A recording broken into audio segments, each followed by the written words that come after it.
Hello বন্ধুরা, আজকের ভিডিওতে দেখব গুগল ক্রোমের এই লোগো আমরা কিভাবে অতি সহজেই ফটোশপ দিয়ে তৈরি করতে পারি। তো চলুন দেখে নিই সেই প্রসেস।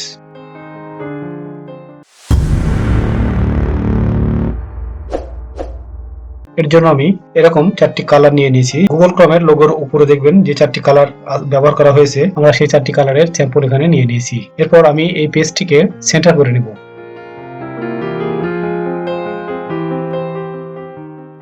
গাইডলাইন দিয়ে সেন্টার করে নিলাম।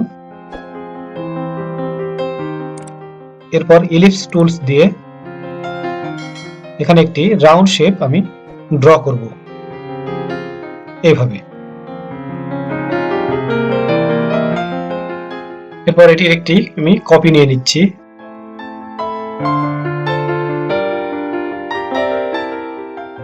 এবং নিচের শেপের আমি কালার দিয়ে দিচ্ছি ইয়েলো।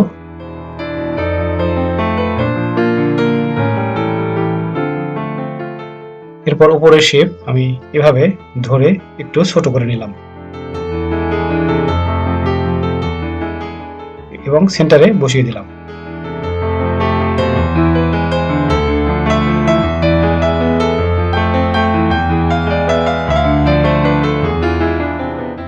এরপর এই যে এখান থেকে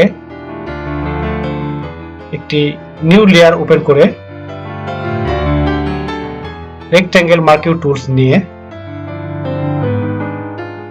এই বরাবর আমি ড্র করলাম। এরপর দেখুন লাইন সোজা সোজা আরো কয়েকটি ড্র করে আমি এই পর্যন্ত দেখুন এই সেন্টার বরাবর এইভাবে এতটুকু আমি এইভাবে ড্র করে নিলাম।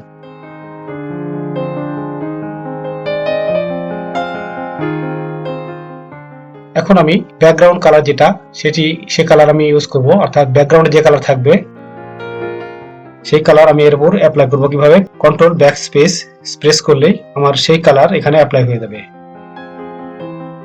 তো আমি প্রথমে রেড কালার এখানে অ্যাপ্লাই করলাম। প্রথমে যে আমি শেপ নিয়ে নিয়েছিলাম সেটির উপর সিলেকশন রেখে আমি কন্ট্রোল প্রেস করে ওই লেয়ারের উপর ক্লিক করব এবং সিলেকশন হয়ে গেলে রেড কালারের যে শেপ লেয়ারে আছে ওই লেয়ার সিলেকশন করে যে কোনো একটি সিলেকশন টুলস নিয়ে সিলেক্ট ইনভার্স করে আমি ডিলিট করলে বাকি অংশ কেটে যাবে। এরপর সেন্টারে আমার যে রাউন্ড শেপ আছে ব্লু কালার, এটিকে আমি উপরে নিয়ে আসব। এটির একটি আমি কপি নিয়ে নিচ্ছি, কন্ট্রোল জে প্রেস করে কপি নিয়ে নিচ্ছি এবং কন্ট্রোল টি প্রেস করে ট্রান্সফর্ম করে নেব। এবং দেখুন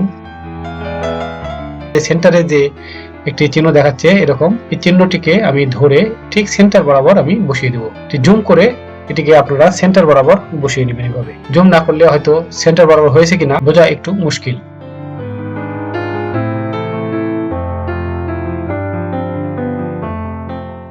এরপর আমি এটিকে ট্রান্সফর্ম রেখে এভাবে ঘুরিয়ে 120 ডিগ্রি অর্থাৎ 360 ডিগ্রি পুরো রাউন্ড, সেক্ষেত্রে এটিকে তিন ভাগ করলে 120 ডিগ্রি হয়।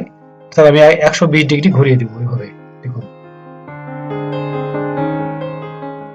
120 ডিগ্রি ঘুরিয়ে দিয়ে এটিকে আমি ওকে করে দেব এবং ট্রান্সফর্ম রিলিজ করে দেব।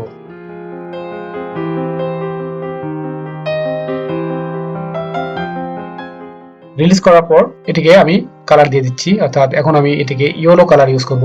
সেম একইভাবে কন্ট্রোল প্রেস করে যে লেয়ারের উপর এই অংশটি আছে এটিতে এটি ক্লিক করব এবং কন্ট্রোল প্রেস করে ব্যাক স্পেস দেওয়ার সাথে সাথে দেখুন এটির উপর ইয়েলো কালার অ্যাপ্লাই হয়ে গেছে।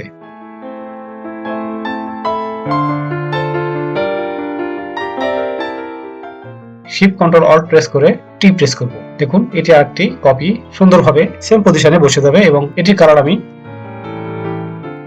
গ্রিন ইউজ করলাম। এরপর রেড কালার যে লেয়ার আছে সেই লেয়ার উপরে নিয়ে আসবো এবং এরপরে ইয়েলো কালার এবং গ্রিন কালার আমি উপরে নিয়ে আসবো না।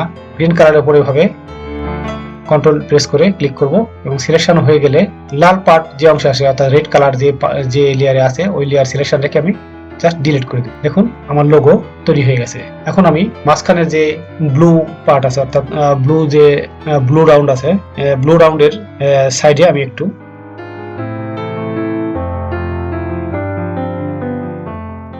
হোয়াইট স্ট্রোক দিয়ে দিচ্ছি। এই যে এখানে আমি ইনসাইডে আমি স্ট্রোক দিয়ে দিচ্ছি, যেহেতু আমার রাউন্ডটা একটু বড় হয়েছে তাই আমি ইনসাইডে দিচ্ছি। যদি আপনাদের রাউন্ড ছোট হয় তাহলে আপনারা আউটসাইডে স্ট্রোক দিয়ে নিতে পারেন। দেখুন আমি এখানে একটু স্ট্রোক দিয়ে দিলাম।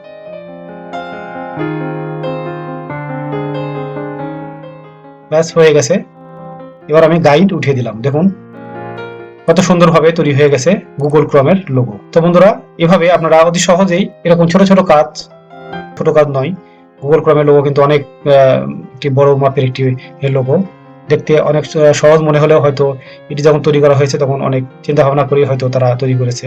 সো বন্ধুরা, আমার ভিডিও যদি আপনাদের ভালো লাগে তাহলে অবশ্যই আমার চ্যানেলটিকে সাবস্ক্রাইব করবেন, লাইক দিবেন, কমেন্ট করবেন এবং বন্ধুদের মাঝে শেয়ার করবেন। পরবর্তী ভিডিও দেখার আমন্ত্রণ জানিয়ে আজকের মতো এখানে বিদায় নিচ্ছি। আল্লাহ হাফেজ।